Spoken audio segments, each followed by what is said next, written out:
वैसे किसी ने खूब कहा है कि रख हौसला वो मंजर भी आएगा, इसमें मैं एक थोड़ी सी लाइनिंग ऐड करूंगा। रख हौसला और रख थोड़ा सा धैर्य। रख हौसला, रख थोड़ा सा धैर्य, वो मंजर भी आएगा, प्यासे के पास चलकर समंदर भी आएगा। थक के ना बैठ ए मंजिल के मुसाफिर, मंजिल भी मिलेगी और मिलने का मजा भी आएगा।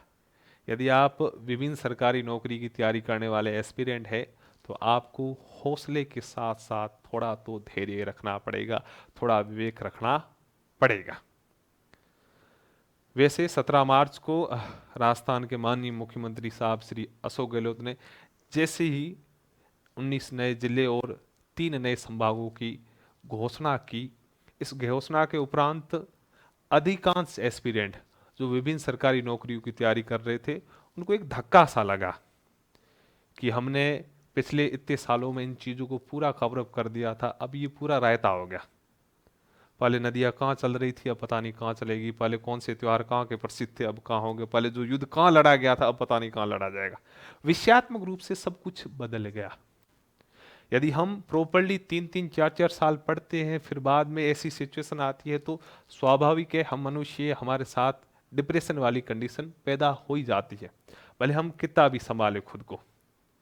लेकिन ये एक ऐसी चीज है जिसको हमें स्वीकार करना ही पड़ेगा। हमारी लाइफ में बहुत सी ऐसी चीजें होती है जो हमारे कंट्रोल में नहीं होती। कुछ नेचुरल हो सकती है या कोई व्यक्ति विशेष द्वारा थोपी हुई हो सकती है, वो उनके ऊपर हमारा कोई कंट्रोल नहीं होता, और हमें लाइफ में आगे बढ़ने के लिए उन चीज़ों को स्वीकारना ही पड़ेगा। हम उन चीज़ों को एक गलती के तौर पर लेके बैठे रहेंगे कि यार हमारे साथ ऐसा हुआ, अब क्या होगा क्या नहीं होगा, हमारी किस्मत ही खराब है, पिछले बार मैं इतने नंबरों से रह गया, वो हो गया वो हो गया। तो होना कुछ नहीं। जैसे आज हो वैसे कल रहोगे, वैसे ही परसों रहोगे, वैसे आने वाले और सालों में रहोगे। इस सार्वभौमिक सत्य को स्वीकार करो और बढ़िया हार्डवर्क के साथ आगे बढ़ो। बाकी कोई चीज़ नहीं। मैं ये बातें इसलिए कह रहा हूँ क्योंकि पिछले 2 या 3 दिनों से 17 तारीख के बाद मुझे पर डे बहुत से मैसेजेस कॉल्स आ रहे हैं, सर हमारी तो किस्मत ही खराब है, हमने पिछली बार ऐसे किया था, भूगोल में मे पे जैसे तैसे करके हमने दिमाग में बिठाने की कोशिश की थी, अब पता नहीं क्या से क्या हो गया, हमारे साथ ऐसा क्यों होता। वो देखो भाई जी, हर किसी के साथ होता।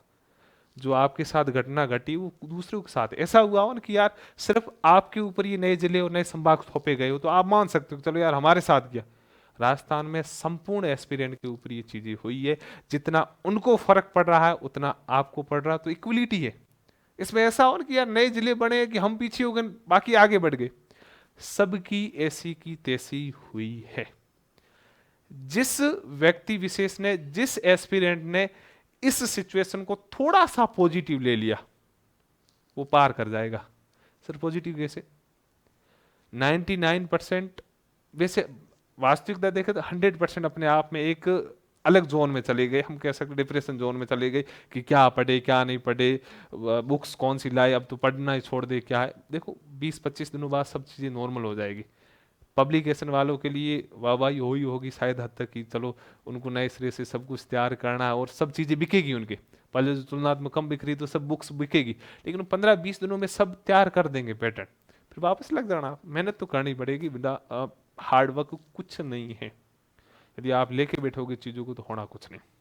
आप इतना सोचो, आप कम से कम खुद से 10-15 मिनट बात करो कि यार मेरे अकेले के साथ तो ऐसा नहीं हुआ है, मुझे इसे स्वीकार करना पड़ेगा और मेहनत करनी पड़ेगी। या आप और भी अच्छा सोच सकते हो कि कैसे भी करूं कम से कम 70-80% विद्यार्थी है जो डिप्रेशन में गए, लेकिन मैं उन 70-80% से बाहर रहूं। मैं ये सोचो यार सबकी ऐसी की तैसी हुई है, बढ़िया होगा डिप्रेशन में रहेंगे कम से। कंपटीशन स्पर्धा का मतलब क्या है कि राम कैसे भी करके, मतलब साम दाम दंड भेद करके कैसे भी करके एक सीट को सिक्योर करना। अब वो तो चलेगी डिप्रेशन में, लेकिन मैं कैसे भी करके उस चीज को छोड़ के बढ़िया हार्डवर्क करूं, चीजों को वापस बनाने की कोशिश करूं। आप ऐसे अप्रोच के साथ आगे बढ़ने की कोशिश करोगे तो आप उस भीड़ से बाहर निकलते जाओगे, वरना रोते रहो, होना कुछ भी नहीं है। निरांत होके 5-10 मिनट खुद से बात करके जब सब चीजें नॉर्मल हो जाती तो बढ़िया लग जाओ टकाटक, वरना आप सोचते हो होना कुछ नहीं। बाकी बढ़िया ही होगा, मतलब कोसो मत। आप पिछली चीज़ों को देखकर कोस रहे हो कि यार काश मैंने उस भर्ती में इतना कर दिया होता, आज वो होता। भाई जी, पिछली चीज़ों को आप सोचोगे तो आपको एक चीज़ मिलेगी, वो है पछतावा और डिप्रेशन, उसके अलावा कुछ नहीं। अब ये सोचो वर्तमान में मैं क्या हूं, अब मैं क्या कर सकता हूं, बस इतना है। देखो अब मेरे पास चीजें क्या है, मेरे पास समय क्या है, मेरी स्थिति क्या है, मुझे अब टैकल करना है, कैसे भी करके निकलना है इस भीड़ से।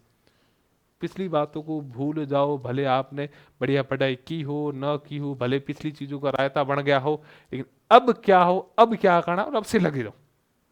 बाकी ज्यादा सोचोगे खुद का नुकसान है। हालांकि मुझे ये वीडियो बनाने का कोई मूड नहीं था, लेकिन बच्चों के जिस प्रकार कॉल्स आ रहे थे, मुझे लगा कि चलो उनके साथ बातें शेयर करनी चाहिए। पॉजिटिव रहो। बाकी हर बार मैं बोलता हूँ, जो होगा मंजूर खुदा होगा, और मंजूर खुदा जो होगा वो काबिल तारीफ बहुत बढ़िया होगा।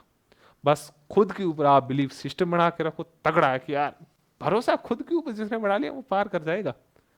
लोगों से तुलना करो मत, कंपेयर तो किसी से जीवन में करना ही नहीं। मैं बेस्ट हूँ, मैं मेरा 100% दे रहा हूँ, दे रहा हूँ, ऊपर वाला देख रहा है और मेरे साथ बढ़िया ही करेगा। इस अप्रोच के साथ आप जाओगे तो पार कर जाओगे। बढ़िया करो मेहनत, बी पॉजिटिव, स्वास्थ्य का ध्यान रखो। फिर भी कुछ डाउट हो तो आप जरूर मेरे साथ साझा करो।